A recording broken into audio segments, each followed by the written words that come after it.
I'm Ellen Gunning. Thank you for joining me this afternoon, and welcome to the very first of the virtual conferences that EADL, the European Association of Distance Learning, is organising over this year, 2020. Let me begin by telling you that the title of this conference is Distance Learning, Adapting to New Challenges. And one of the people who had to adapt to a new challenge was our president, Jongh Trasler. He had intended to be with us today, but his broadband is a little bit dodgy in Scotland, so instead he pre-recorded this message. And we'll see if Chris can actually get that video piece to play. Thanks, Chris. Hi, I'm Jongh Trasler. I'm the president of EADL, and I'd like to welcome you to this webinar today, which we set up to give you some experiences of our members in coping and dealing with the COVID-19 virus. When the virus took hold earlier in the spring, we suddenly realised as members of organisations that specialise in imparting knowledge and information at a distance that we had some skills and knowledge that could be useful to a number of people. So we made a number of our resources available on our website, and I hope that you'll want to go and have a look at those, and in due course perhaps hopefully want to become members of the association as well. Today we have three great speakers, two of whom are members of the EADL, who are going to lead you through some examples of what's happened, and that'll be moderated by one of our executive directors, Ellen Gunning, who's the director of the PR Training Academy in Dublin, and she's a great moderator and a great speaker, and I'm sure you're going to have a fantastic session. So I hope you enjoy it, and we look forward to you being in touch with the EADL soon. Thank you. Super, lovely message there from Jongh Trasler, the president of EADL. As he said, I'm Ellen Gunning, and it's my pleasure to moderate this conference this afternoon. Let me begin by doing the housekeeping pieces if I can, and then we can get into the fun stuff. The Q&A button is there. We would like you to use it. We received a number of questions in advance. We would like to receive more questions as we go through, please. So as people tickle your fancy, put an idea into your head. If it's a broader topic that you think, I wonder what that means actually for the industry going forward in the new year, pop it into the Q&A and we'll get to it at some stage today. The session is also being recorded, just to let you know, and we will send you a link to the session, hopefully tomorrow, certainly within the next 48 hours, and we'll follow up with you by email. And finally, this is also being streamed live on Facebook. So hello the world, nice to have you all with us. Our timelines for today, to let you know how the conference is running. Each of the speakers will speak for approximately 12 to 15 minutes. They've each prepared a presentation on their topic. We'll allow about 10 minutes afterwards for individual questions to each speaker. So we've three speakers in a row. George is our first speaker. We'll take his presentation for 10-15 minutes, a 10-minute Q&A afterwards, and the first of two polls. We've two short polls that we're doing with you today. So the first poll after that, I haven't allowed any time for the poll. It's like nanoseconds. Be very fast and we'll just move on. Henrik, our second speaker, will speak for about 12 to 15 minutes again, and again a 10-minute Q&A after that, and then straight into Gilly Salmon, who's our third and final speaker, for a 10-15-minute presentation and a Q&A with her. We have a second mini super fast poll after that, and then we'll open it to the floor and take a panel discussion on whatever topics actually tickle your fancy. I mentioned earlier that we are oversubscribed today, which is super. We've had over 100 people subscribe, and if you're a data geek like me, you'll be really interested in what countries people are coming in from. We got a slight flavour of it earlier, but let me give you the full list. We're joined today by people from the UK, Ireland, Denmark, Cyprus, Switzerland, Germany, France, Australia, South Africa, Italy, Portugal. How groovy is this? Turkey, Eswatini. Does anybody know where Eswatini? That one really threw me. Eswatini is the former Swaziland. Nigeria, Netherlands, Norway, Singapore, Uzbekistan, and Mexico. So welcome to each and every one of you. As I mentioned earlier, I'm Ellen Gunning. I've been a member of EADL for about the last 10 years or so, and I serve on the Executive Council, which I thoroughly enjoy, I must admit. My membership of the organisation really gives me the benefit of sharing insights and gaining insights from others who work in the online and distance learning space. And it's, from a practitioner's point of view, it's a very, very valuable organization to be a member of. My business, as John mentioned, is the PR Training Academy, and we're an online membership platform who provide bite-sized online courses to people who are interested in promoting their businesses. So we focus on communications issues like how to shoot smartphone video footage, how to write a really good press release, how to organize a feature article, how to negotiate sponsorship. And we provide 24 new courses guaranteed every year, so 6 new courses every quarter. I might ask Chris to just pop up the links into the chat box if you would. Our website is www.prtrainingonline.com, and my direct contact is ellen@prtrainingonline.com. My business teaches you the skills to promote your business effectively. We're here to listen to the experiences of 3 different people. In March of this year, the world changed forever. When the pandemic struck, everything pivoted and nothing will ever be the same again. Most of us no longer travel to the office every day. Instead of attending conferences and seminars, we Zoom. We conduct staff meetings by Microsoft Teams. We start emails with expressions like, "I hope you are safe and well in these strange times." How extraordinary is that? We no longer walk into a pub for lunch. We have to book, for heaven's sake. We can't go into nightclubs. We wear masks when we're indoors. We keep distances between family and friends, and we constantly monitor social media to find out what's happening with the virus. Into all of this mix, we had education and training, and that world was similarly turned upside down. We want to focus on the training element of that today. Training is a multi-billion-dollar industry, and it literally screeched to a halt at the edge of a precipice in March of this year. Our members are going to share with you their insights into how they coped with it and what they think is happening in the future. Jongh is Managing Director of Dirksen in the Netherlands, and he'll share his experience of running a multi-million euro business based on physical training, and how in the space of a few weeks, they have begun a transformation to become mostly an online business, and the huge marketing challenges that that brought with it. Henrik Helms from the University College in Copenhagen will give you very practical hints and tips on how to create presence and interactivity online. Both of those gentlemen are members of EADL. Our third and final speaker, Professor Gilly Salmon from Education Alchemists in the UK, is not a member of EADL, but we're a very broad church, and we know that she has great insights to share. And she has the unenviable task of looking at old and new challenges to online learning. A bit of a look back and a bit of a crystal ball gaze into the future. We've a big, interesting agenda to cover. Let's kick straight into it. Our first presenter is Jongh. Jongh specializes in structuring and restructuring processes, in reorganizing, building, motivating, negotiating, and team building. He needed every single one of those skills earlier this year as he guided Dirksen to what has become their new normal.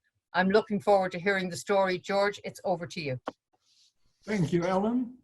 I'm starting to share my screen, and now I press a button over here, and if everything works fine, now everybody should be able to see how we adapted to COVID-19.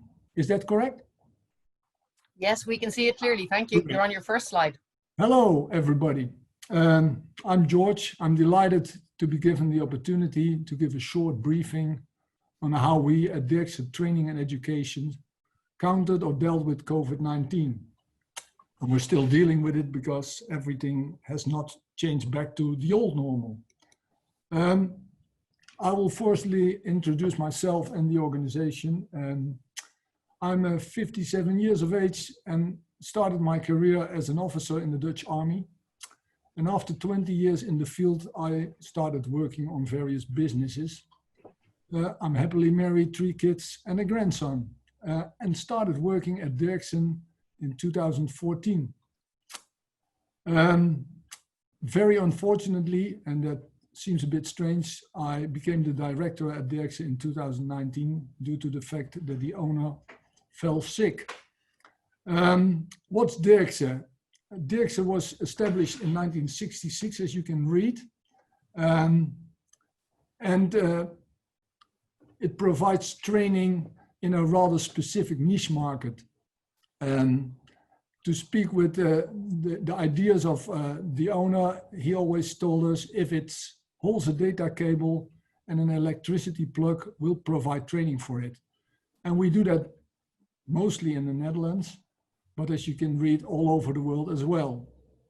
Dirksen is not a huge organization. We have 35 people working permanently for us and about 40 self-employed teachers in addition. And we make a nice turnover of approximately 4 million per year, if it's a normal year. And that's what we're talking about now. 2020 started very nicely. 2019 was a great year. 2020 was even better. But then in the beginning of March, the whole world changed. And then the question came up, what to do? Now, to be very honest, like everybody, we panicked. That's a very normal reaction to the situation. And fortunately for me, I got some training and we started to make plans again. We regrouped and we found ourselves a nice soft rock to sit on, think over. We took a time out. And the first action after that was send everybody home to prevent contamination and things getting worse.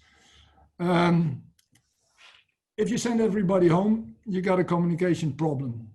So we had to find ways to communicate with everybody at the same time. We had Adobe, but that didn't work very smoothly if you need to talk to 30 people at the same time. So we had to look for alternatives. And then some of our colleagues came up with the idea to use Teams. At that moment, as a brand new item, but it was in our 365 Windows package, and it turned out to work very smoothly. And then we're talking about 4 days after the start of the lockdown. The lockdown came not in one day at Dirksen. It took about 4 to 5 days, and then everybody went off. And I'm talking about students. The client said, well, too dangerous, everybody home. So within 4 days, we had new ideas, but then again, we had a problem because there was no one there. So we were thinking about options and looking for options to work in virtual classrooms, because that was one of the options we had. We were in the old days a distance learning organization, but during the last 20 years, it was more or less only physical classroom training and a very little bit distance learning. So we were used to using e-learnings, but on a very small scale. So we had to rebuild our practical trainings using e-learning as well, or add e-learnings to the practical trainings. And in addition to that, we had to reset a lot of marketing tools.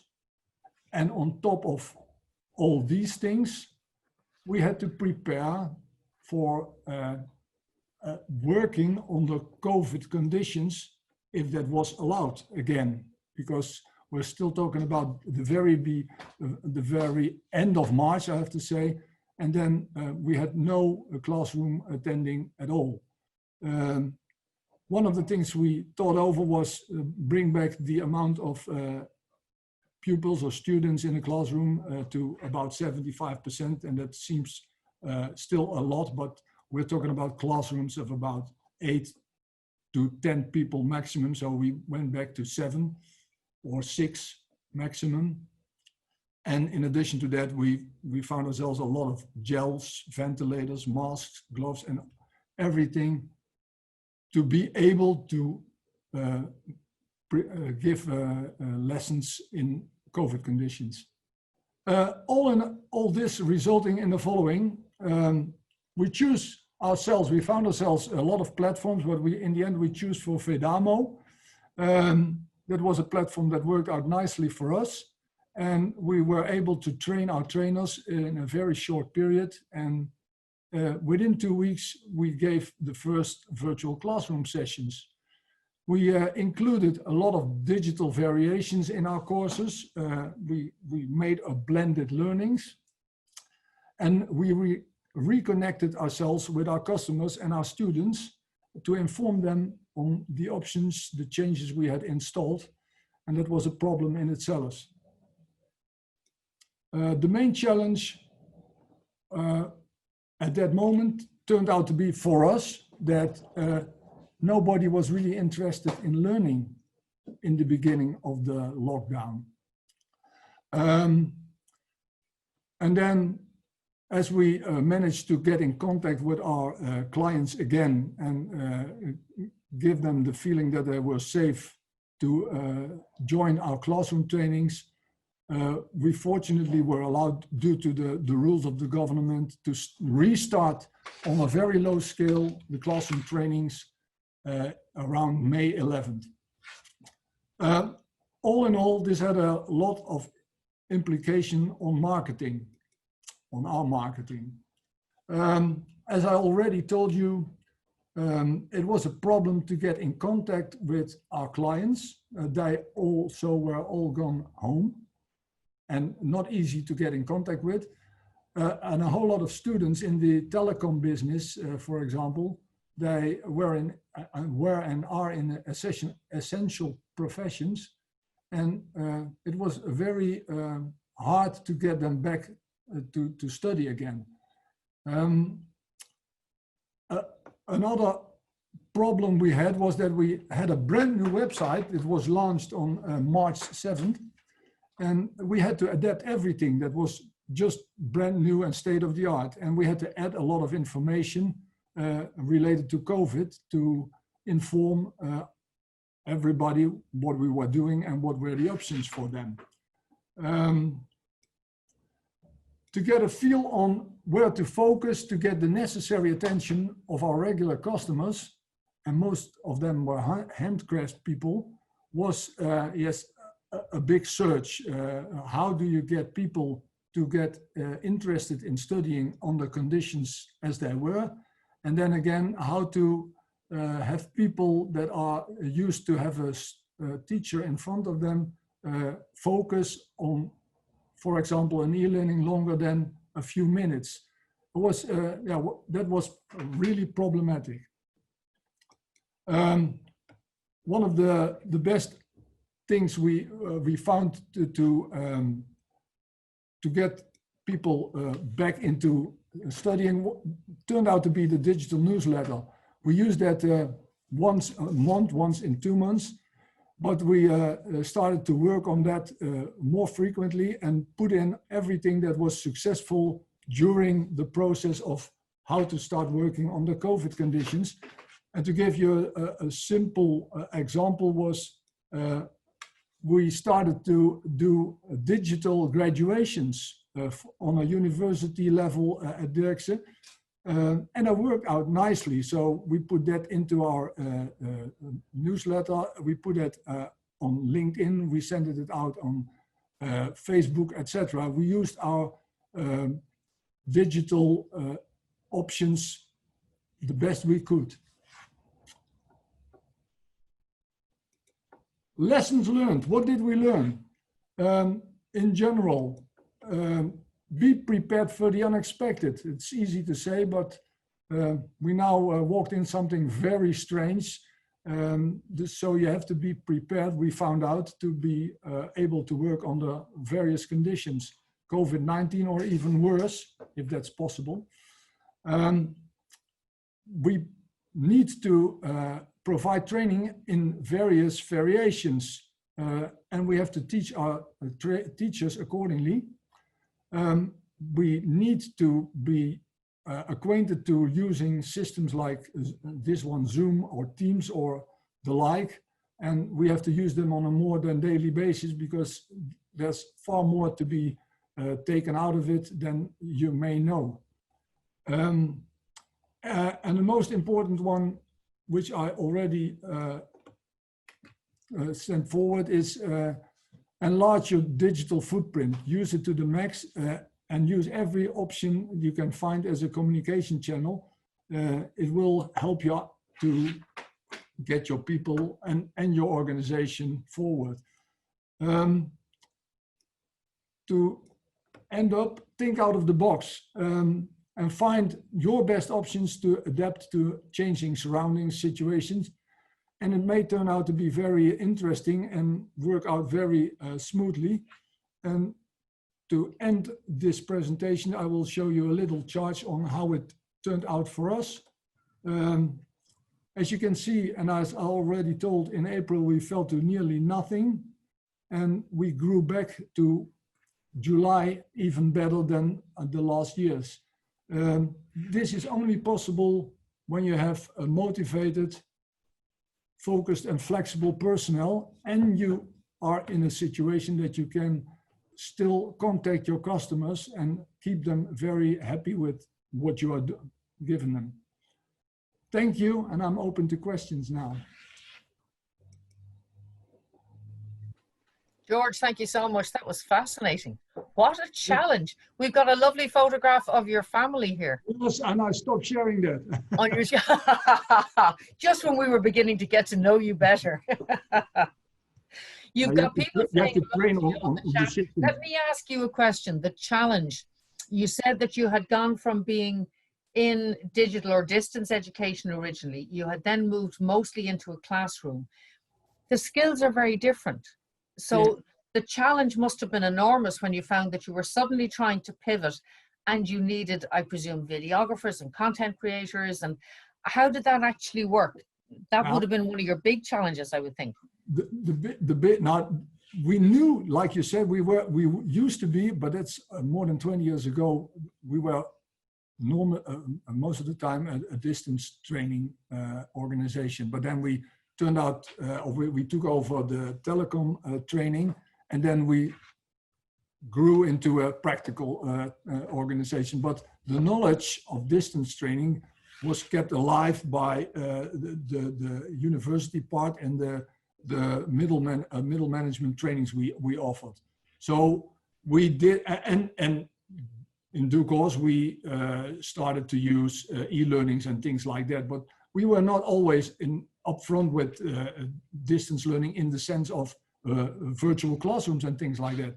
So yeah, it was like bang, and then fortunately we had a few very, let's say, hip and young people who were very used to these systems, and they came up with all the new ideas. And then they said, well, this is an option, this is an option, and they teach our teachers within the 2 weeks period to use the new systems. Then we were very lucky that we had young professionals with the latest technologies in their packages. So that was the way we worked. And presumably it was those same young professionals who helped to expand your digital footprint then, because that would also be their area of expertise. Yeah, that was one of the problems we had at Dirksen. We had to be, that's not so nicely to say, but we had a whole lot of elder people who were totally panicking, and we had a group of the young ones, and they said, "Wow, not a big deal. Let's start working on a different way." We already were busy going to the modern ways of working, but COVID brought in a big. It was like a pressure plan, and we had to adapt to the new situation which we were working towards, and looking for, let's say, a period of 4 or 5 years. That we did that in a few months now. And when you talked about your digital footprint, you said, your slide said your newsletter, which increased 2 or 3 times, you mentioned, but you said LinkedIn, Facebook and Instagram. Did you mentioned the graduation, but was it all that sort of soft news that just got people interested in you? Was it advertising your courses? Was it a combination of both?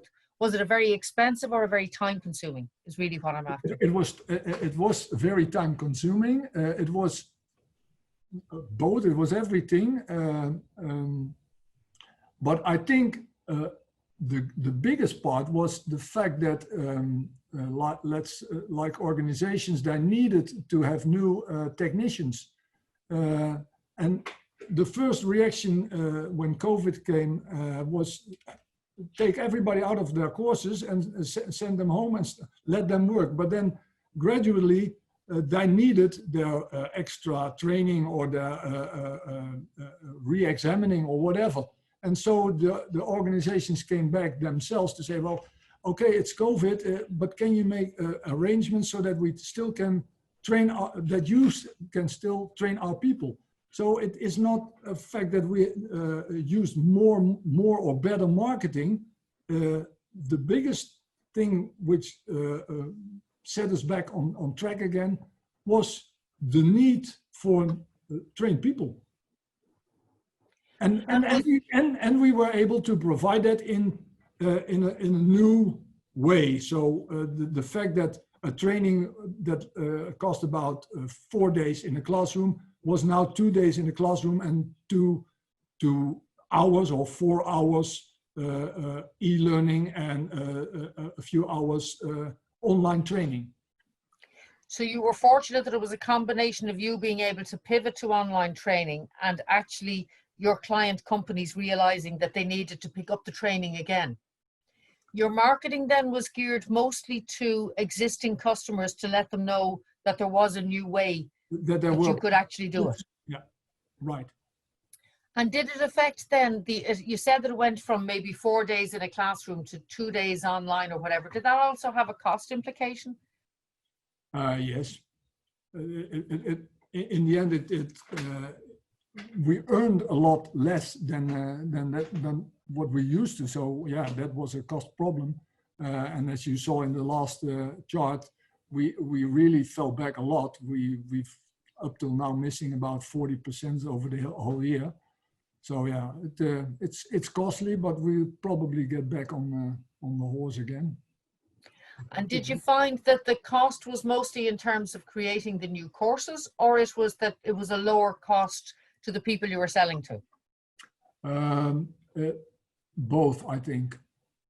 I'm not absolutely sure at the moment. We've not we didn't went into the numbers up to now, but I'm sure this is both of them.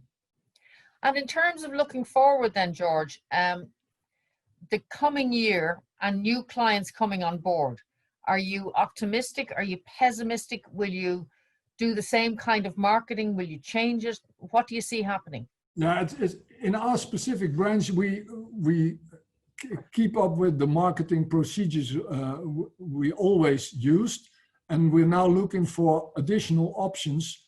But yeah, as I already said in the beginning of my presentation, we are in a very specific niche market, and so we are always looking for additional options. But yeah, our clients are our clients for already 20 and more years. So it's a self-made group which need each other and can't work without each other. And okay, so we're into that business, and that's a risk in itself, because if one of our big clients falls over, then we got a problem.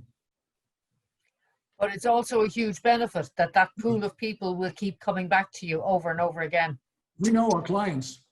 George, I love that insight. Thank you. We'll come back to you later. I'm going to move on to our second presenter, if I may. That was really, really insightful. Could I invite Niels Henrik Helms to join us? Niels, or Henrik, as he is called, is the Associate Professor for the National Centre for Vocational Education in the University College in Copenhagen. He has a long-standing track record of research and development work in ICT and learning. His main focus is on the relationship between media, learning, and innovation. Henrik, the floor is all yours. Take it away. Thank you very much, and thank you for having this opportunity here. I try to share my screen, and hopefully that will work. Yeah, I put up a PowerPoint slide show here. I'm Henrik Helms, as said, and I'm working at the University College in Copenhagen. And mostly I work with research and development work in the area of vocational education and training. And being here today, I'm also representing Fluid, which is the national Danish organization on open and distance learning, organizing all providers in this area. And Fluid is a member of the EADL, and I myself is a member of the Research and Development Committee at the EADL. So that is my background. I'll try to say something about presence and interaction online. And of course, this refers to the COVID-19 situation. But it also relates to my experiences, my development and research in distance learning for more than almost 30 years. So I have some background in this area, and it's very interesting now to see the changing occurring in a very short period of a few months. People being able to mount distance learning and doing the things which George was just talking about, and meeting some of the challenges you have always met when we are talking about distance learning. And I'll try to say something about that. And the background is, as I said, I'm a practitioner, I'm a researcher and developer in this area. And I made a number of interviews way back on different parts of distance learning, especially relating to vocational education and training and adult vocational and training. And I made a few interviews for young people participating in the teaching taking place here during COVID-19. And then I'm relating to a number of surveys already been produced in Denmark, looking into the experience of COVID-19. And referring shortly to what we have experienced ourselves, University College Copenhagen is a very big organization. We have more than 20,000 students and 2,000 employees, and we have changed a lot of teaching into distance learning and distance training and so on. And in my part of the organization dealing with vocational training and education, we provide diploma courses in vocational education and training, and the whole setup there was transformed within less than a week from being mostly physical to being online training. So that was very, very successful. And we actually had more students in that area during this period than we expected, and probably due to the fact that most of these people come from the commercial or technical colleges, and they didn't have so much activity, so they sent their teachers off to participate in these courses, which are compulsory for new teachers. So moving into the key area here, talking of presence, we should offer a learning environment and also learning trajectories which are according to the learner's potential. We should offer them an option for presence. And presence is something which we take for given when we have a physical space, when we have a college or school, people enter that and then they know, well, here it is about education and about schooling and so on. But if we have a virtual setup, it's different. And here we need a much more appreciative and structured approach. And to some extent, you could say that is also often needed in a physical environment. And I would say that we need a kind of strangeness. We need a strangeness because education is different from the practice people come from, but it should be a kind strangeness. It should be inviting, supporting, and scaffolding the learners and meeting them. So we have a space here, and whether it's physical or virtual, it have an impact on learning. It can and it should bring people together, and it should encourage exploration, collaboration, and discussion. But space can also carry an unspoken message of silence and disconnectedness. Space sort of sets the agenda, but space is not. And space should be, you could say, transformed into a place where people participate, where they are partners. But whether that is happening or not is very much a question of your approach as learning providers, how you sort of design your didactics. So when we have a virtual learning space, it must be made clear what is all this about, so it could be transformed from space to place.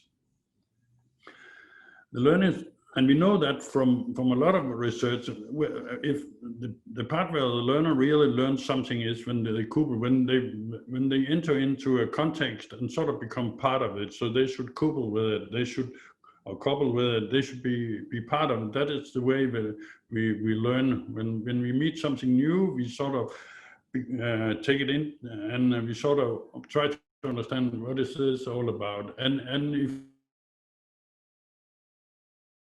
we don't do that, then we don't learn anything. Say that this should be a reciprocal process where it also works the other way around. And that is what presence is very much about. It's about becoming a learner, a student in a certain area. And if this is not happening, if there's no presence, then there will be no learning. And then when you go out and talk to people, is that happening in this process? How is this working when we move from a physical space into a virtual space? And I have some interviews here with, and these are young students from upper secondary school. And they say something like this: virtual learning works best with a common start and end. And that is partly because initially they experienced that the teachers were just giving them an assignment, saying, well, you have to make this assignment and we'll have it back in a week or something. And that didn't work very well. It was first when they actually started using virtual conferences and so on, it started to work. So you should have a common start and end, and you should be sent out and do tasks, and you should do that in groups, collaboratively.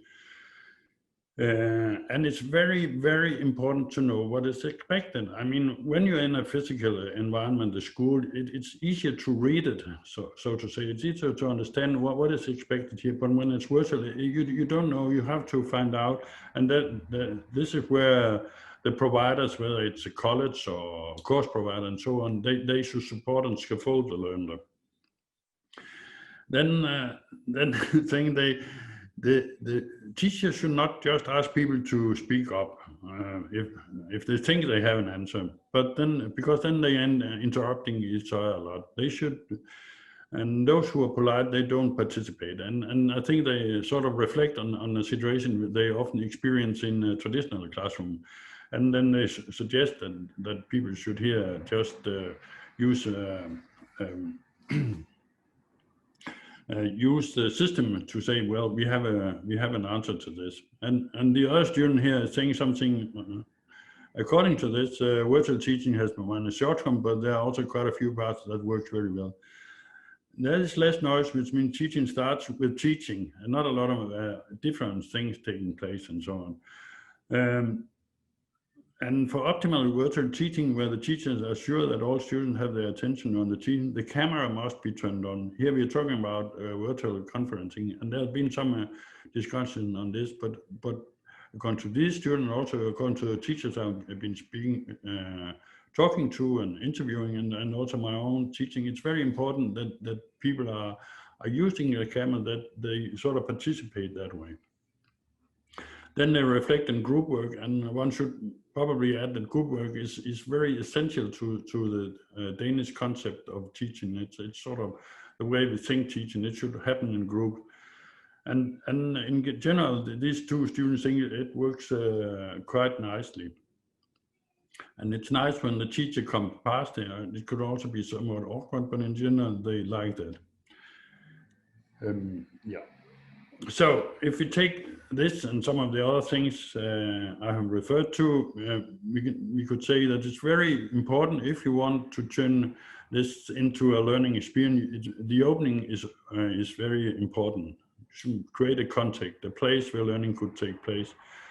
And you should be very explicit and very clear about what is going to happen, and you should sort of provide context by saying, well, here, this is where things are happening, and also stepping stone, we are moving toward this line.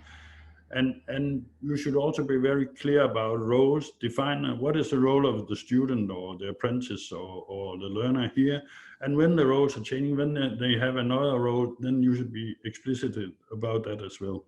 And then, and as it is in all teaching and learning, you should have a good mixture and a good variation between different types of activities.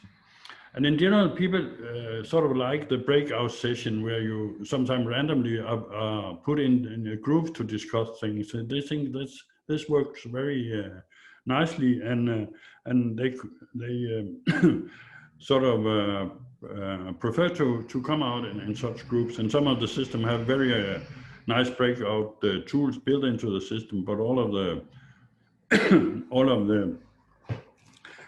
video conferencing systems I'm familiar with could provide for this in this way on our way. And then in the end, the evaluation part is very important. So you could say these are some of the, if you should pinpoint something which sort of are important, if you want this to work, you could pinpoint some of these things. And then we also have the media and how to use the media. And the video conferencing systems have become extremely important here, much more important than they used to be in traditional distance learning, because there people have other motivations and other background. And then it's important with the feed forward and the feedback. You should acknowledge the learner, you should scaffold her or him, understand. And then you should understand the impact of written feedback, that if when you are in a virtual environment, the written feedback can be felt very unpleasant, because you don't have your body language or something else to sort of soften things up. So if you write something, it's very important you as a professional, you reflect on how you do that. And then you could use as a variation and to generate feedback online tools such as Mentimeter and so on. And we'll try that ourselves here in a short time.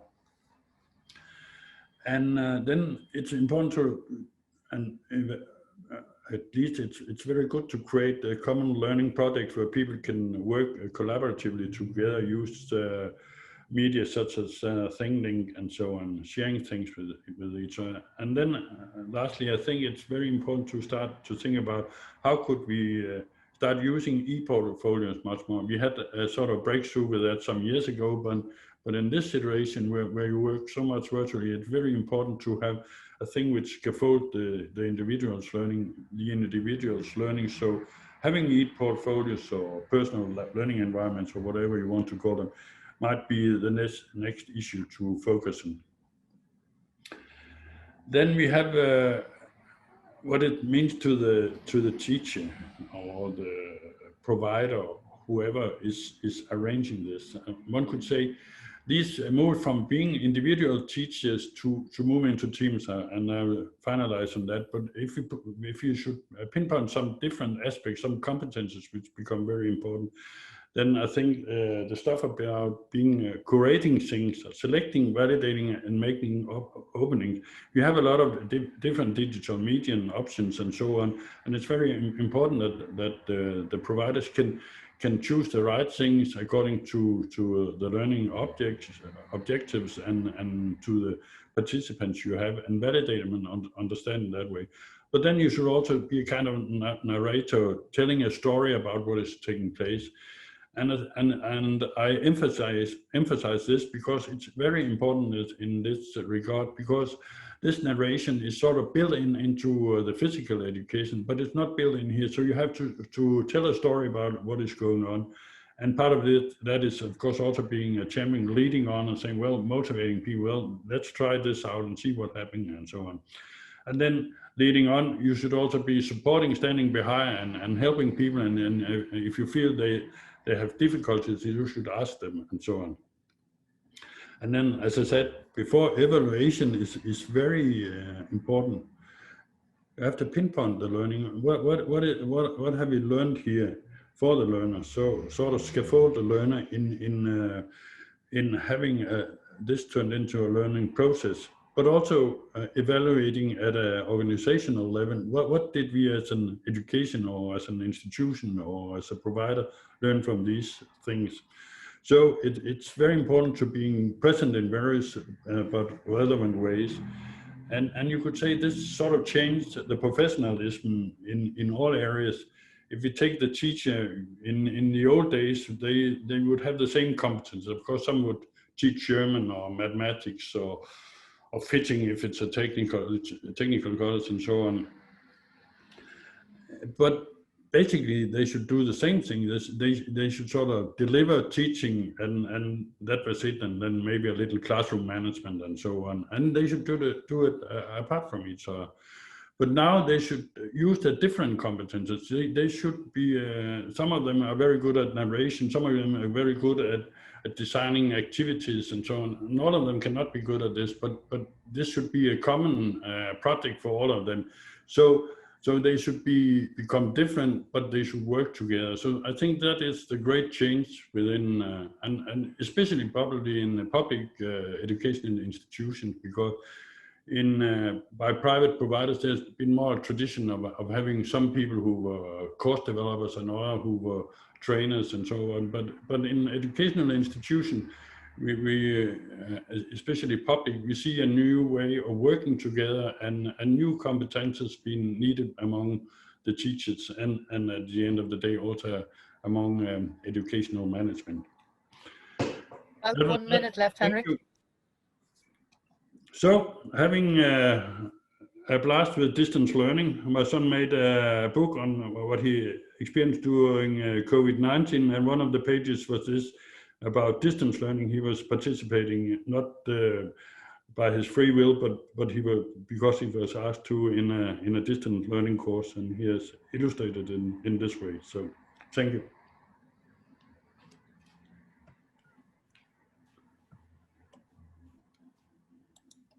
Wow, there were so many questions raised in that presentation. Thank you, Henrik. Can I ask you one that immediately springs to mind? You were talking about the fact that if you're going to be present and you're trying to create a presence virtually, that I suppose replicates a classroom where people are actually talking to each other and seeing people. You said that you recommend cameras on for all pupils at all times, but anything that I have seen on research from the tutor's point of view says that it's very difficult for the tutor to actually look at that amount of faces and to monitor that amount of faces at the same time. Any advice from a tutor's perspective?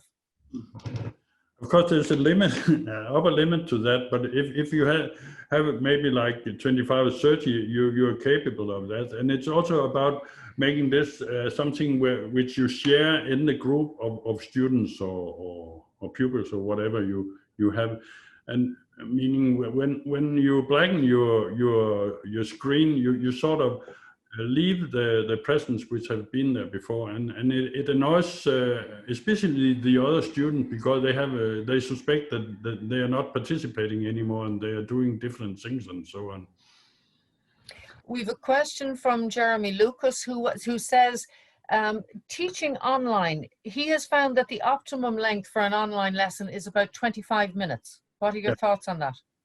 Yeah, it depends on what you mean by that, because of course, in general, you would say that when you're doing teaching activities, each activity should not be more than less than 20 minutes, and the same thing applies for here. But it's extremely important that you have sort of changes in time slots and so on, and you shouldn't do anything longer than 20 minutes. Even if you have a group work and things like that, you shouldn't exceed much more than 20 minutes, because then it's very difficult to focus when you're talking about distance learning.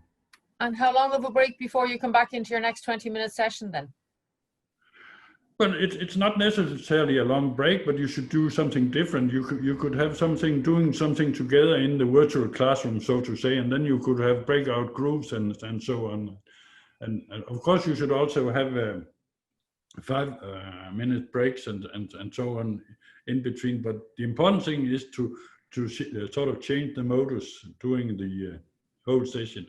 And don't do much more than two hours all in all for such a session. And just one other question for you. We train our teachers to teach online. Should we train students in online etiquette as well? Yeah, I think so. So what do they need to know? What are they lacking? Well, they lack the understanding of that they have to articulate themselves in a different way. And we are spending a lot of time, or we are using a lot peer feedback and so on. But here we as the institution have to train the students, because otherwise they are too impolite or too polite towards each other. They can't just give each other feedback as such, because they have not been trained for it, meaning that either they sort of saying, well, this is very nice and being too polite, or they say, this is very stupid, you haven't understand anything. And especially if you have young people, they become too rude, and if we're talking about other adults, they become too polite. But if it should be beneficial to have peer feedback, then you should of course focus on the subject matter and so on. But that is also a question of training people to sort of describe the situation, analyze the situation, and then evaluate the situation instead of just starting by evaluating, saying this is good or bad and so on. That's my takeaway for today, Henrik, that if you're too young, you're inclined to be too rude, and if you're too old, you're inclined to be too polite. We have two more comments just before I close, and then we're going to go into a quick quiz.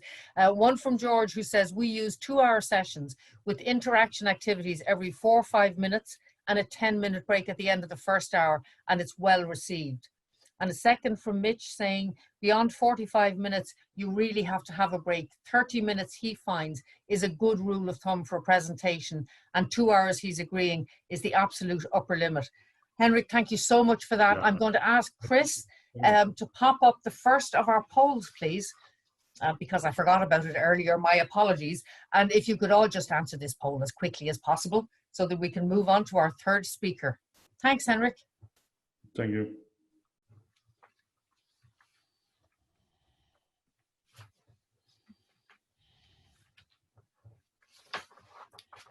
And Chris, what curious and interesting questions do you have for us that you need us to participate in? Is the poll not appeared on the screen, Ellen? No, it hasn't. No. Oh, give me a second. Here. Sorry. That's okay. We could pretend we answered. Now we got a poll. Yes. Super. Thank you. You can tell that I don't do any of the technology. I just do the talk. Everybody else makes it happen. And Chris and Tony are working furiously in the background to make sure that all of the technology does what it's supposed to do.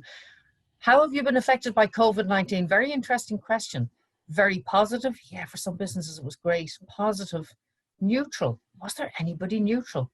Negative or very negative? Okay, it's a single question poll, Chris. So do you want to let me know when you're happy that you have sufficient responses, or can we give people another few minutes? Just a couple still coming through. Just give me 30 seconds and then I'll share the results on screen. No problem, because we're curious to know. Because COVID has actually divided businesses generally, and the response, like worldwide, across businesses has been either very positive or very negative. In training, my gut feeling is that if you were already in online or distance training, that it has actually been positive or very positive for you, because online and distance learning is the new black. And that if, like George, you were actually in the physical training, it became positive because of enormous effort on your part. So what have we got? Neutral 38%. That's really surprising. So for almost half of the people, well, neutral and negative are almost the same. So it either had no impact or it was a negative impact. Nobody was very negatively impacted. Okay, they've all gone away. They've changed industry. Positive for 19% and very positive for 9%. Very, very interesting. Very interesting. A couple of comments in the chat, Ellen, regarding the poll, if you want to have a quick look. Let's have a look and see. Teachers complained more work than in the classroom. I'm not getting a comment here on the poll, Chris. That was the, I assume the teachers... generally more work with same income or less. Interesting. And yes, faculty have had a very difficult time. COVID has created all sorts of HR issues, says Christos, and Penelope Ross says, personally, it was very negative. That's an interesting one. That how have you been affected by COVID-19? I presumed the question referred to the business, you the business, and not you the individual. Very good point, Penelope. And she says personally negative, but work very positive. That's it. There's a whole other poll there to be done. Positive and negative impact, says Andrea. Working online prior to COVID was good, but now that everyone's online, it's too crowded. Yolanda, you absolutely nailed it. You nailed it, girl. And Zanette says, yes, beyond just the classroom context. Very interesting feedback there. Very interesting. Keep them coming, please. Let me introduce our third speaker, if I may. She is Professor Gilly Salmon. And Professor Salmon is founder and CEO of Education Alchemists, a company founded around her life's work, including Carpe Diem learning design methodology, pedagogical transformation, online teaching, technology-enhanced learning, the 5-stage model, and E-tivities, not activities, E-tivities. She's going to offer us some insights into old and new challenges. I'll hand over to you, Gilly. Hi everyone, thanks very much for the introduction. I'm just going to share screen so we have a few pictures.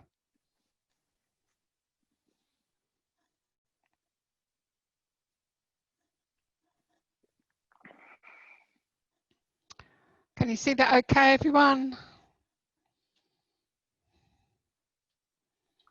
Yep, that looks great. Okay, thank you.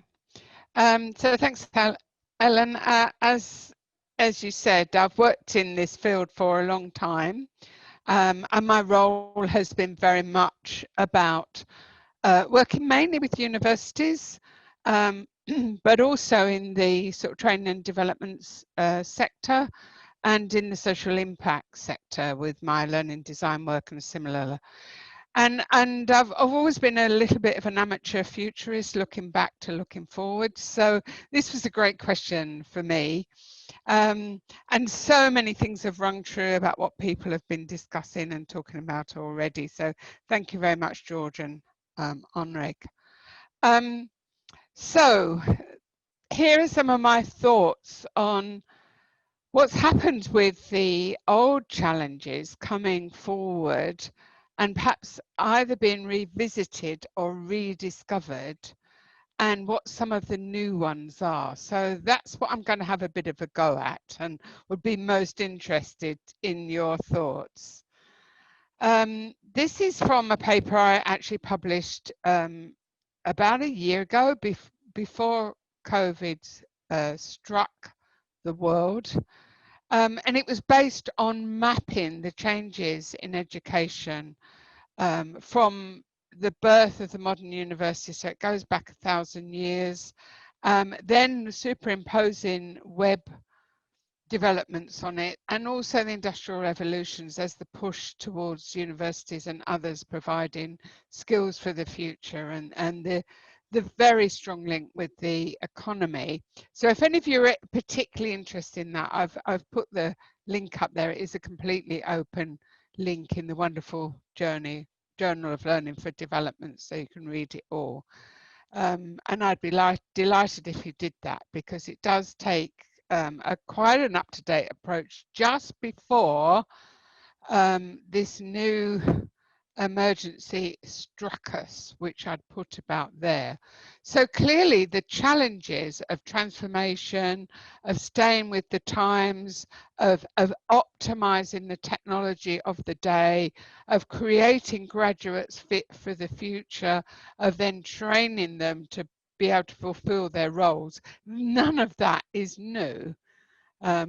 But it's typically been done in particular contexts and particular ways. And I think, like the other two speakers and all of you listening, we have had both business impact and we've had personal impacts.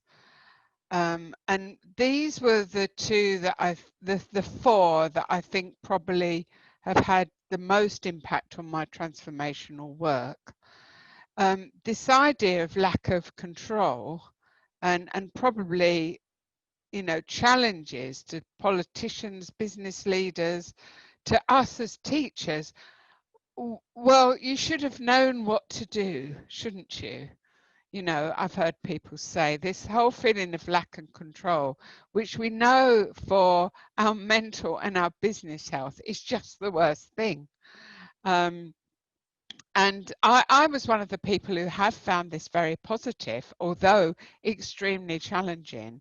And it's brought home to me how much, you know, sort of we cannot really control the way the world is going. We do not know exactly what trajectory we're on at any one time. And so all the systems thinking, all the idea of complex adaptation, where suddenly things come in from time to time, is the very best thing we should be teaching curriculum wise, regardless of our discipline, regardless of our training, regardless of the outcomes that we're aiming for in terms of skills. The second one, I think, is this whole viability of traditional education, certainly in higher education, has come into question. And the idea that you have to meet in order to be able to educate someone else, to be able to work together, is really, we always knew, those of us who have been in this field, that wasn't the case, but we knew it was different, just as you've heard really from Henrik and others. But all of a sudden, it looked non-viable. I mean, in the UK, certainly there's huge anxiety about who's going to come back, who's going to want to travel, who's going to come back to a physical university, and how can we offer alternatives to them. So again, I don't think that's a new challenge. It was already becoming less and less appropriate if you look towards Education 4.0, but all of a sudden, everything accelerated. And you heard George's, well, we went from 2 days to within a week we had this, and look what it did for his business in a matter of months. So probably the most important thing is our ability to be flexible and not to cast too many glances backwards, really, to inform the future. Number 3, I think, is for me, from my research, is the whole student expectations. Students were already telling us that for them, online was a place to be social, a place to learn, a place to be, a place to connect. And how come they weren't able to put their university in their pocket? And I won't answer that question just now, but you know, online is a place and can solve questions. And of course it's different. The idea of presence and connection and the way we structure the learning, which I'll come to in a minute, is definitely different. But the students' expectations were based on the idea, well, actually, if you're going online and you're not doing it better, what's happening to my learning? What's happening to the commitment that I've made to this university that is no longer there as a physical space?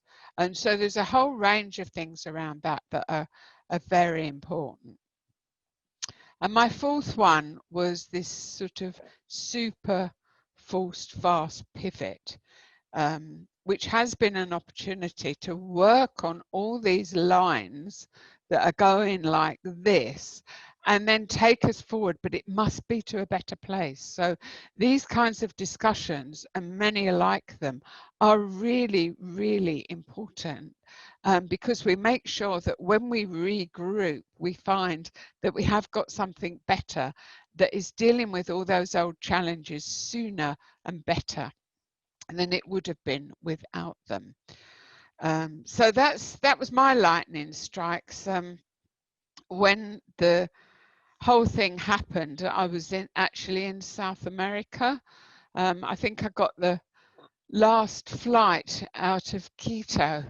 Managed to get back to Amsterdam, and then it was more difficult to get from Amsterdam to London after that, with the borders closing behind me. But I was extremely lucky to get back, and my business has gone entirely digital, and that has been very appropriate. I think that it's really good that we practice what we preach, us distance learners, I think.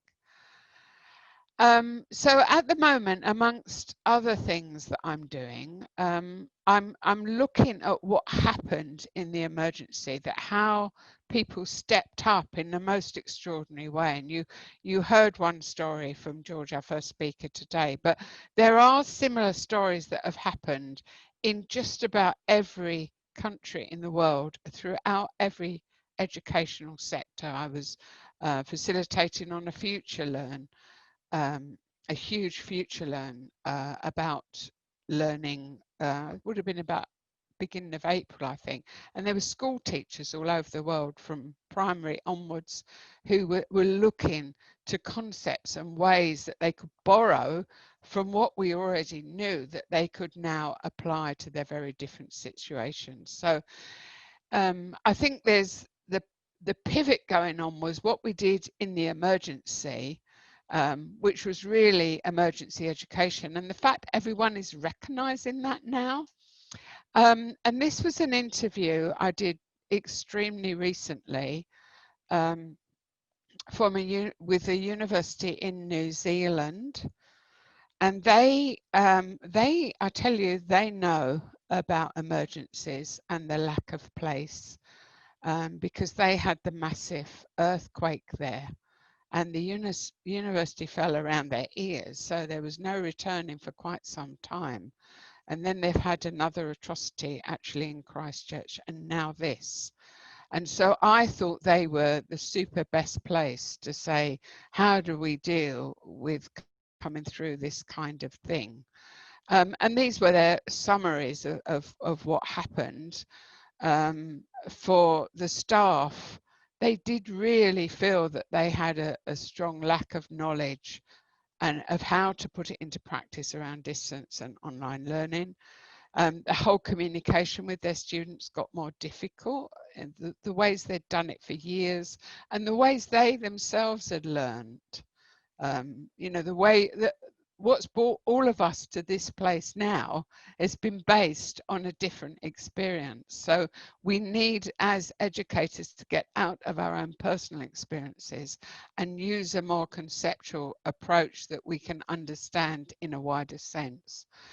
They found the whole question of deadlines, how do you actually get people to do something by a particular time, very difficult. And that was very interesting that they said that to me. But I knew really from my research that you do have to produce, the time happens very differently, both asynchronously and synchronously in the online environment.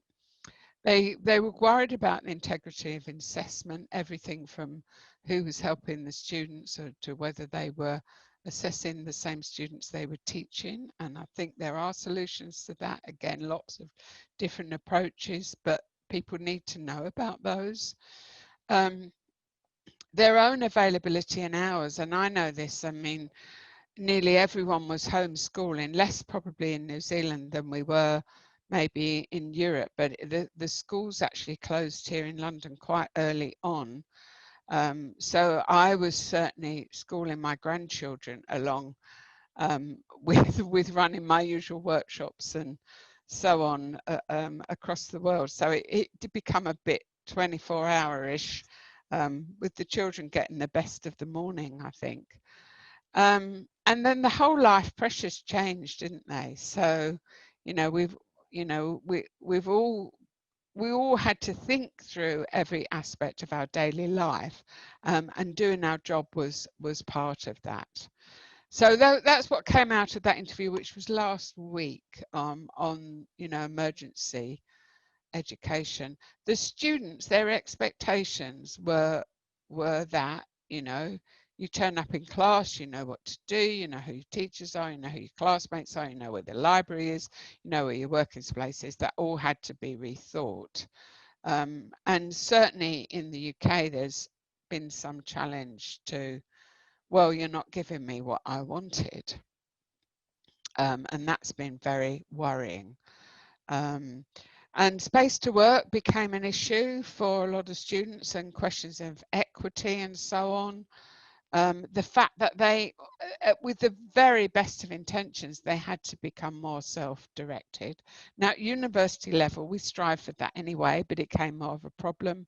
The issue of equipment, broadband, value for money, and of course, the issue of social isolation. So those were, I think, some of the big immediate challenges, of which when I look back on some of the old challenges that we faced and came up with solutions, are now being brought to bear as we come into the immediate, beyond the immediate emergency. So one of the ways I think many of you will know the understanding of threshold concepts, because it's a really valuable idea when you're teaching students to help them to become more confident and competent and get them ready for the skills or the profession they're going to need in the future. It's not just learning outcomes. It can inform the way you teach to get them through a portal, to make them more like you. They're not easy to get at, because all of us will have gone through thresholds in our own chosen disciplines, and therefore it's quite hard to look back and remember what it was like not to know them. And that's really what we're all having to do now as educators, as trainers, as those trying to help others to make these transformations and to be more flexible in the future. So I've used this concept to help us to understand what's required. So here's a quick one for you on my threshold concepts for the pivot. That certainly in the university sector, it was very much the lone wolf idea, the subject matter expert, the professor. And in the university or in the training center, it was around the number of hours you were going to do something and how you were going to fill that time. And everything was really thought about as a play space and lecturer focused, and schedules and timetables was all structured around the needs of the buildings. Rather than anything else. Any of you who've worked in universities will know what I'm talking about here, I'm sure. And now all of a sudden, to do the optimum to digital learning, we actually need to work in teams, and we need to design learning in a different sort of way and deliver many times. And if you design, then you can put in all the things that George and Henrik were talking about, because it's designed in, it's a plan, but it needs to be a co-design. It needs to be between all the different stakeholders. It's not something you do on your own. But the big advantage, you can then deliver many times. And you do need to produce scaffolds. You do need structure, and you do need more pacing, not less, when people are working remotely. And if you only remember that from what we've talked about today, I think that will make a big difference. Don't busk it, plan it. And that's what pedagogy is. It's creating the pathway. Teaching online, yeah, it's different. There's more process, there's more need for feedback. Just a little tip that voice feedback works very well and is quicker to do than written feedback. And then there's two issues that I'm going to say a little bit more about, is when you're designing for distance learning, the issue of equivalence is really important, and the issue of alignment is really important, and both of those feed into your structure. So I hope everybody. Gilly, you're speaking for about 15 minutes at the moment. Okay, I will be about 5 minutes. Is that okay, Ellen? We'll give you about 3. Okay, righto. I will speed up. I've nearly done. So a lot of people are discovering or rediscovering a lot of the work that I've done over a long period of time. So because I've overrunning my time, I'll just give you the websites for these. One is Carpe Diem, which is a team-based approach to learning design, which incorporates all those ideas. Another is an easy way of adopting a workable scaffold, which is the 5-stage model, and you'll find that on my website too. And another one is Eativities, which are small pieces of learning that are highly interactive and active for students to do in the online environment. You can put them into entirely digital, or you can put them into blended learning, and they're useful for every level and every discipline. The equivalence is the key here, is use the same learning outcomes as you did for always, but expect to have to change your mode of learning. So don't suddenly try and change everything you're aiming for, but accept that you're going to have to design and deliver differently. And the alignment means that you promote a very transparent, active environment so the learner can construct his or her way through that, and it's kind of obvious where they're going from the beginning. That's all people mean by pedagogy, really. So those are my solutions to the lightning strikes that we experienced, and that's what I'm bringing forward to help people to deliver them. So thanks for listening. Happy to discuss it. How am I doing?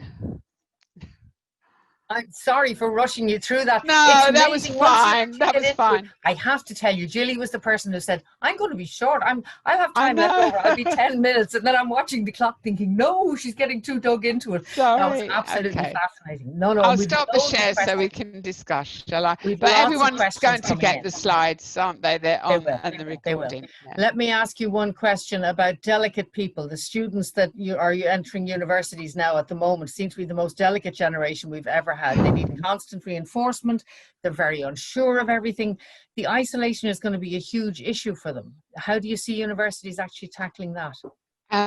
Well, I think there's as the universities that I know in the UK and the ones I'm working with around the world, which are in lots of different locations, everyone seems to be doing an approach to getting students back where they can, but making sure they've got everything online, but not just resources and not just Zoom. Hopefully this next stage will include much more structuring and much more support to students in a whole variety of ways.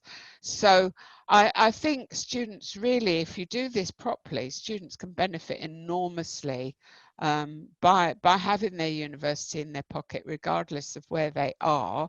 And that, of course, includes their classmates and their lecturers and their tutors. So I'm one of the hopeful ones at the moment. It's a super idea, a university in a pocket. It's marvelous. Let me break you there if I can. I'm going to invite the others to join us back, but I'm also going to ask Chris if you want to pop up that second poll that you wanted us to have a look at. So we might do that very quickly. We have nothing at the moment. There you go. Super. Has this webinar been useful? I can almost tell you what the answer is going to be already because there are so many questions on the chat line. It's incredible. But let me give people a few minutes. I'm just going to pop off while you're doing that to get a book because somebody's asked me about threshold concepts.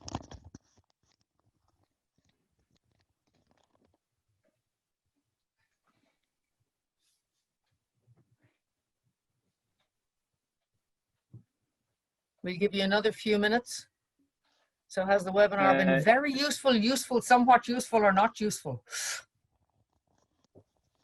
Well, could I just say on behalf of the moderator and the three speakers, we've been brilliant, but we'd like to know, Chris and Tony would like to know whether or not it's been of benefit to you, because we've had a ball doing this so far. It's whether or not you feel you actually got any benefit from it.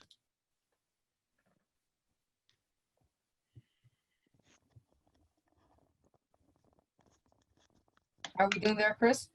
Yeah, I'm going to share the results now. Super. So 47% very useful, 38% useful, and 16% somewhat useful. I think overall we'd be fairly pleased with that. Let me try and give you some of the questions that have come in. We've questions that came in advance and some that are coming in at the moment.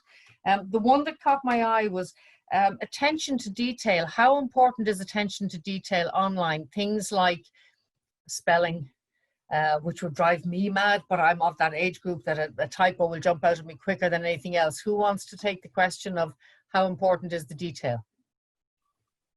Whoa. George. I think the detail is always very important, but you shouldn't ask me because I'm dyslexic, so I always miss parts in my own presentations. But the answer is it's very, to us, it's very essential. That doesn't mean failures or faults are excluded always. But something that you should be, I would think it goes with just being a professional, that if you're presenting something to people, the professional way to present it is without typos or errors or whatever. I'm not sure, Henrik, I might pass the next one to you if I can. Postgrad or undergrad, which is better suited to online learning? I think the good answer to that is depends. Okay, well, tell me a little bit more than it depends. You're not getting away with that one.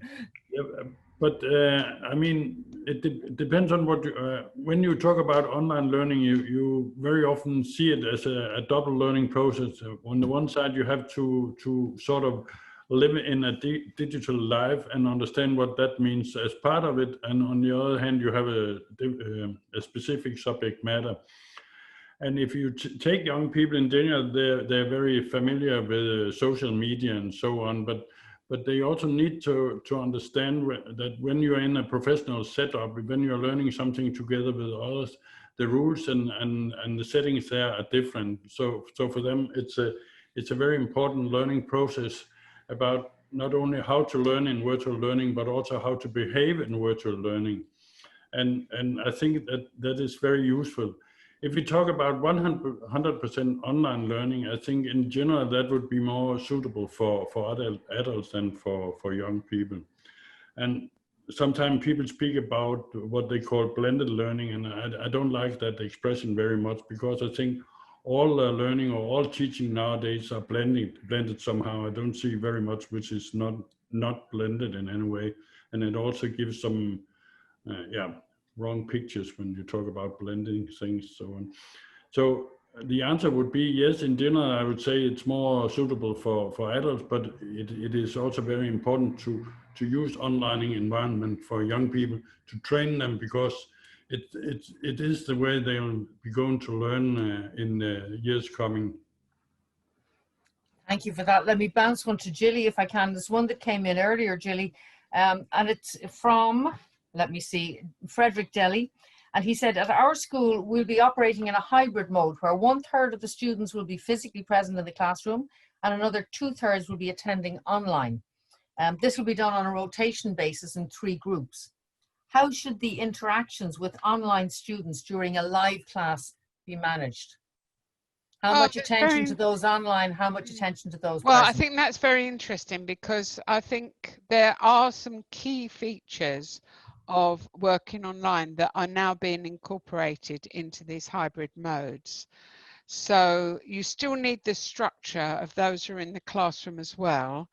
The activities, you do need to allow people to go through them and then do summaries and what we call weaving. So it's putting all the contributions together and then the teacher doing the summary at the end. And you must take that from both locations. So that really works extremely well, assuming that's what they mean. And the other thing is that feedback works best, is quickest for teachers with voice. Rather than trying to write. So I think you'll find that if you pick up some of the key things that you need to be a moderator in the online learning environments, it will work just as well where you've got hybrid modes of people coming in. I think when you first start doing it, it is quite challenging not to give priority to the students who are in front of you, assuming that's where you are. So I think you have to train yourself a bit on that, and it takes a bit of practice to be fully inclusive of everyone. And we're starting to see that quite a bit in conferences now as well. Good luck with that one. That sounds great, actually, doesn't it? It sounds a good idea. It sounds a great idea, but I can understand how difficult it is to actually manage it. And even from a tutor's point of view, how do you keep an eye to what's happening in 2 different locations? Henrik, I might circle back, George, I'm circling back towards you. But Henrik, I might ask you about the instructor's cognitive load. How much of the instructor's cognitive load should be devoted to checking for inputs and questions and managing interactions versus moving the discussion in the classroom? It's very related to what Gilly has just answered. Yeah, it's difficult to put a percentage on that, but of course, if you invite people in to give feedback and so on, you should also attend to it. But I think you should structure it in a way as a teacher that you can cope with both.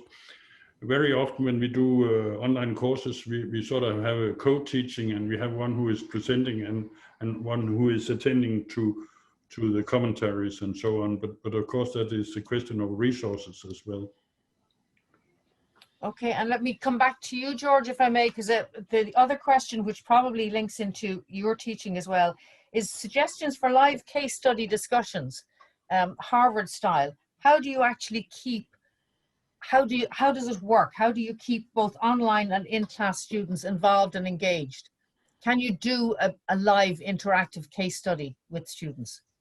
We're at the moment we are practicing the situation you're describing with our university classes, as a lot of them don't want to join in the classroom, so they're divided. Few are at home, and if they want to, they are allowed to come to a maximum of 8.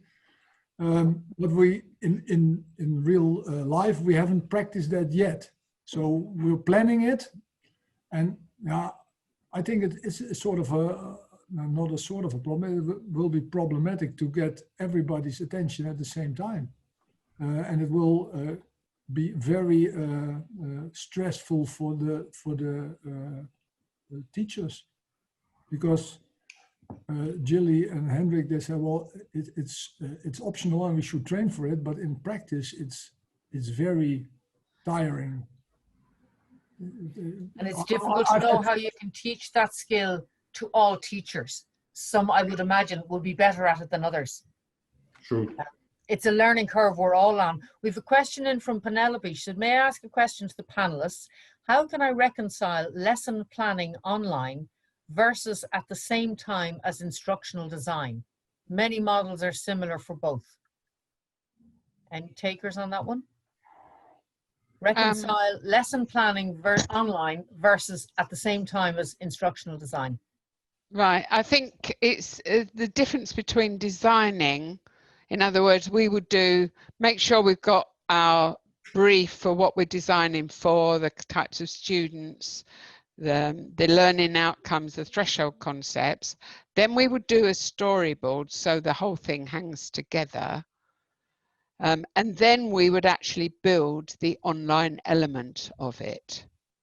So I think that's what she means. The instructional design comes after you've done the pedagogical design, and then you would build the online parts of it.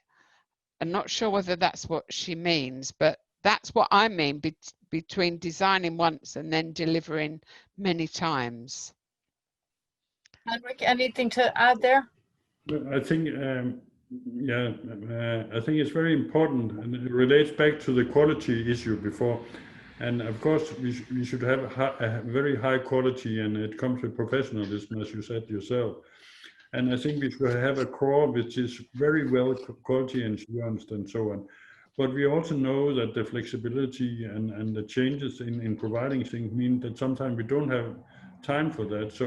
So we very often work with a model where we have a sort of core which is quality ensured, and then we have something which is related to the individual course and the course teacher there making videos and so on, which maybe don't have the technical quality as the rest of it, but they are adequate in this very relationship they are being used in at this particular course. George, I might bounce back to you with a question about coming back into the autumn. Are people more likely, you mentioned in your presentation earlier that there was too much noise when COVID happened first, that there was too much going on in people's lives, that they just couldn't focus on anything, never mind training. Coming back into the autumn, it's the time of the year when people traditionally think about taking courses and settling down to study again. Do you think there's still too much noise going on? Universities are different because it's a different structure, but for training, for corporate training, do you think it's likely to settle down? Or do you think, have people accepted that COVID is here for a long time, or are they still very unsettled? first thing is that I think that the fact that COVID will stay for a longer time and that we have to adapt to the situation we're living in now has more or less landed. In addition to that situation, everybody knows that we can't get together with large groups, so we accept that it will probably in the near future be a little bit more expensive to join trainings. And in addition to that, I think training will, well, yeah, I think that training will in the autumn and after that be more and more coming back, and we see it in our business that people waited till COVID was disappearing. Now it's not disappearing, so they start to come back anyway under certain conditions. And at the moment, like I showed in my chart in the end of my presentation, we are more or less back to business, but I'm not sure whether that will uphold after August, September. We hope so. In our planning, it looks like it will keep up during the period at least until December, but then you don't know what is happening to other businesses due to the COVID influence. Have you factored in future planning the fact that there may be a second wave of COVID and how that might affect your training? Yeah, we're still let's say financially prepared for another wave, and hopefully it will not be the same large wave as it was in March, April. But yeah, we are more or less prepared for another wave, hopefully. Which seems reasonable, and hopefully it won't land. Let me come back to Henrik and Gilly if I can. Student expectation of college, you both raised it in different ways. The experience of college, and I think Gilly, you probably focused on this most, is that students it's learning, it's societies, it's campus, it's dorms, it's all of that atmosphere that's around a university. If universities can't actually replicate that as a new normal, will the actual physical buildings like New Zealand simply disappear? Will there be no need for them? Will it become a university in your pocket? What do you think, Henrik? I think it's still endemic. I mean, that original diagram I put up is that universities have been place-based for more than 1,000 years. And it's almost embedded in our psyche that you go to university. I'm going to uni, and I think that it would have to change quite dramatically and is part of our culture. So I don't think that's going to change overnight, but I think it will change over time. And as I said, I think it's being accelerated by what's happening to us now. But the expectations of students at the moment are still sitting there with their mouth open, waiting to be fed, I think. Henrik, what's your take on it? I think in general, the students are longing to come back. We recently had a setback in Aarhus, the second largest city in Denmark, and they had to close down all the educational institutions, and the students went out to demonstrating to be allowed to go back to college, which was somewhat amusing for some of the people there, but it means that they really want to go back. But on the other hand, I've heard several students, and I overheard one conversation with some from what should we call it, upper secondary vocational education, saying that, well, we want to go back to college, but we don't want to go back to college as it was before COVID-19. We want to have some of the good things with distance learning, things that we don't have to show up every day at 8 o'clock and stay there until 4 o'clock. So they want a more mixed mode. So I think we can learn something from this. And then we have the question of what is sometimes called the weak learners, and there's been a lot of people have been very worried about people who are not so good at learning, and how would they cope with this, and to some extent there's also a social issue there which Gilly touched upon. And of course, if you live in a home where you don't have the opportunity to have a space where you can learn, it's a problem. but we also have some findings which suggest that some of the people there find it less stressful to participate in online learning activities, because the pressure of being marching together with the other at the same momentum, but they're allowed to learn at their own pace more. So we should also learn from that. I think they've felt that they're more protected in this way of learning, and also the fact that that the teachers or whoever it is have been asked to put out what is exactly wanted here and what should you do here and what is the expected outcome, has sort of scaffolded in their learning process. So they've found it to be beneficial in that way. So I think we can also, in traditional teaching, we can learn a lot from the experiences here. There's a very interesting comment from Mitch Spiegel. He says, high percentage of US college freshmen have postponed their entry into college by a full year in order to experience the in-person aspects. It's very interesting. I was actually listening to a conversation on radio, and there was a woman who was seeking counseling from one of these doctors who was appearing on the radio for her child who was going into secondary school. She was 13 and she wanted to postpone secondary school for a year because she wasn't sure that she would be able to make friends and connect with new people if she had to hold this social distancing. How much of a phenomenon do you think it's likely to be that college freshmen can say, I'll take a year out, I'll travel, can't really travel the world, but I'll do something different, and then I'll come into college next year, I'll wait, I'll sit it out and see, does somebody find an antidote for the virus? Can I actually go back to that old college experience that Gilly referred to that they still love so much? What do you think, Henrik? But I think that this is a very natural reaction to this. But first of all, I'm not too sure that they'll be able to return to the college which they're expecting to return to.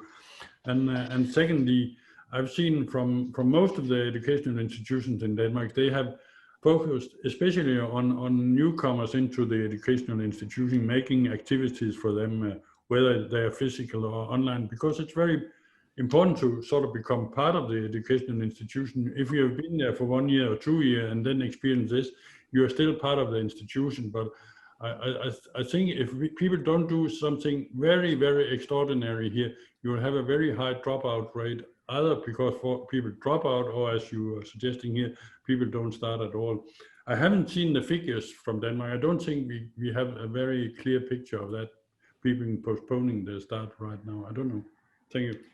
It's a very interesting one that you mentioned, dropout. I'm going to come to you on this one, Gilly, because there's a question in from Christos saying it would also be interesting to see the rate of dropouts this year for students who found that their courses were completely interrupted and then said, look, I'm just not going back, I'll do something different. I don't think we have that information yet. I've been working with a number of universities who had serious difficulties in completing students.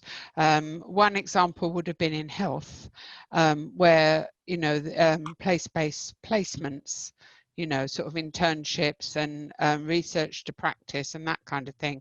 So one of the things that I'm doing at the moment was doing a whole series of workshops enabling people to create virtual placements, because obviously all the range from medical to all the allied health, they all have clear ideas of what you've got to meet before you can graduate. And a lot of people were not graduating because they were missing that element. So I think, again, people are stepping up and solving those kinds of problems on a mass scale. And we're starting to get interest from all over the world on how to do sort of virtual placements. So I'm not sure that there may be some delays in graduation, but I haven't heard of that many people dropping out. Certainly, I've got a granddaughter who's in her first year doing psychology in a UK university, and she was horrified when she had to come home. I mean, she was just devastated in her first year. But she's going back okay, and they just accept the social distancing that's got to be involved in that. But she's still going back and living in halls and residences and you know, she's just open to solving it in order to be there. So there was no question of her dropping out, but it, you know, I'm sure some people did, don't you think? Interesting, we're getting lots of feedback here.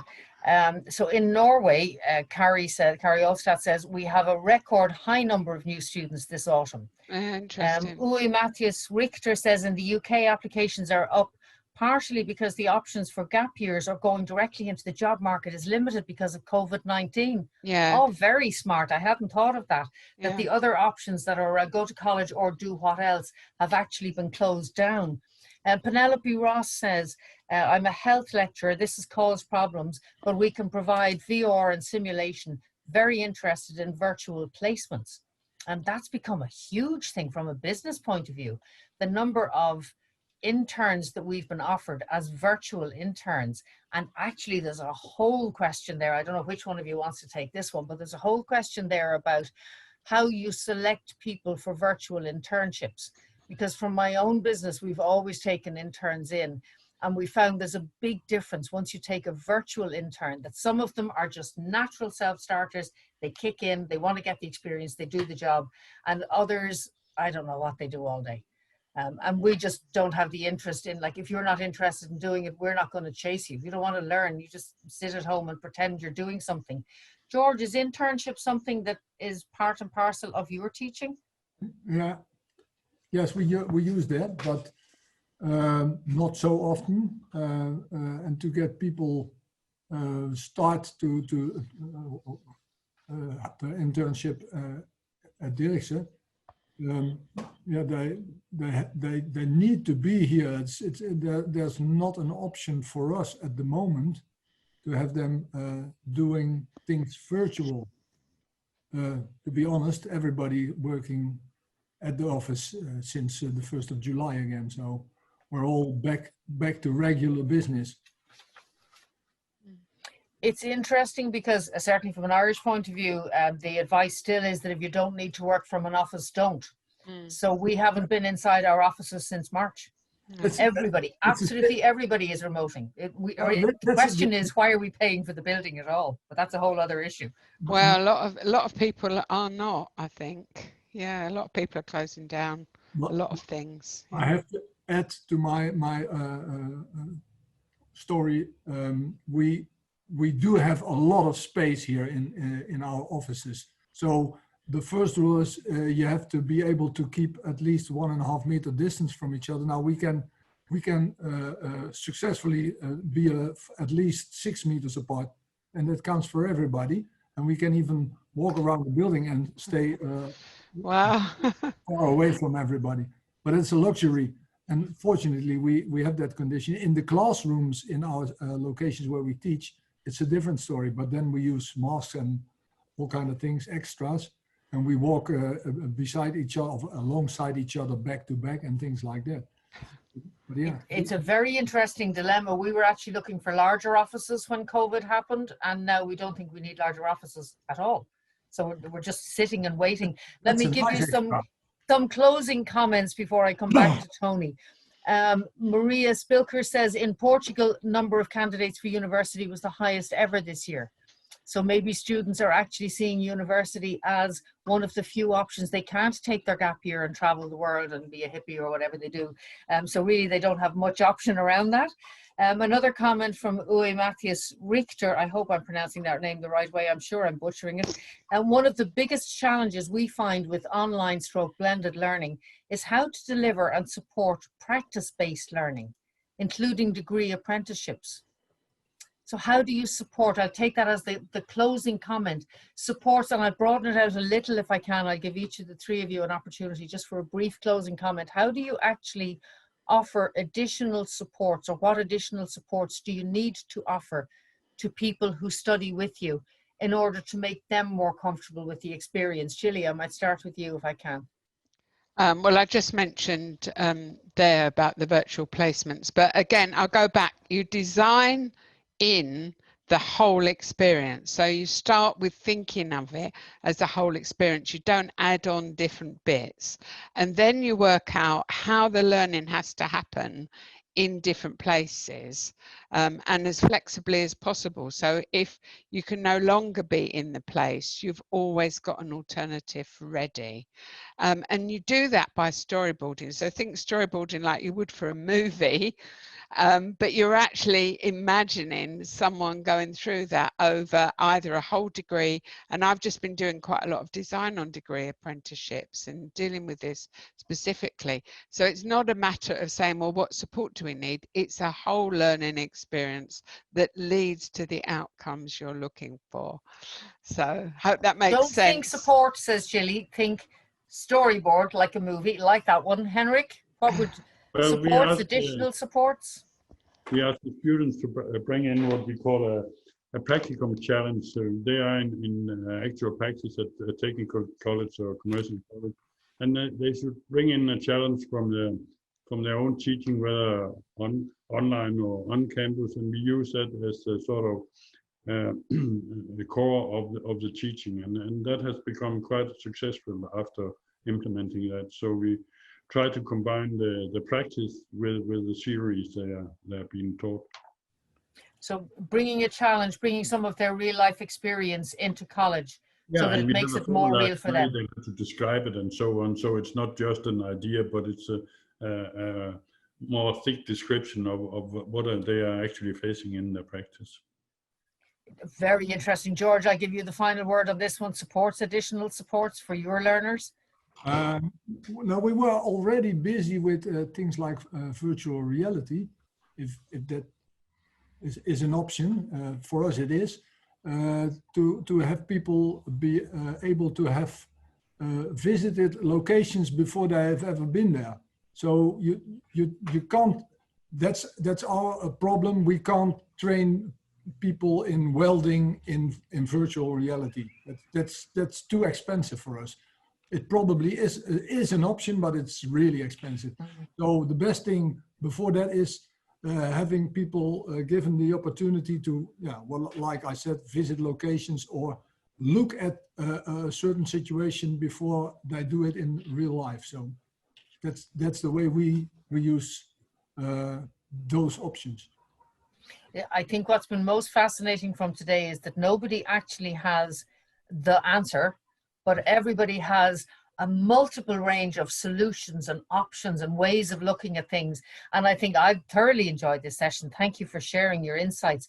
I think what it has given all of us is an insight into a world that nobody can fully see yet in terms of education and training, but it's a very bright future. There certainly is much more education and training to be done. Just none of us are exactly sure what shape that will take in 2021 and beyond. Thank you to all three speakers. I've thoroughly enjoyed moderating this session. Can I now introduce you to Tony Horsfield, who is the Executive Director of EADL, and he's going to formally close the conference today. Tony. Thank you. It's just reminded me that I'm supposed to be a distance learning practitioner and expert. And it's been a delight to listen to the conversations. Thank you very much indeed. Thank you, George, Henrik, and Gilly for excellent presentations. And thank you, Ellen, for your wonderful moderation. And thank you to the audience for all of your questions and participation. It's made this a very useful conference. And I think we've now decided that we'll run more of these going forward. It was a bit of a blow for us when we had to cancel our annual conference in Berlin this year. And we were looking at ways in which we could engage our members and others. And this has been a great start, I think, to doing that. So thank you very much indeed. In terms of follow-up, I've got all your email addresses, and I'll be sending you a link tomorrow or the day after to a copy of the recording that you can access and share with your colleagues. In addition to that, I'll be sharing the slides. I told the participants are happy that I should do that. Those slides will be available with a link to the same email. And I'll be able to send you information about EADL as well. Those of you who are members, thank you very much for continuing to be members. It's a delight to work with you. And I look forward to seeing many others of you as members in the future. Thank you very much. Bye. Thank you. Bye. Bye, everyone. Bye-bye. Bye.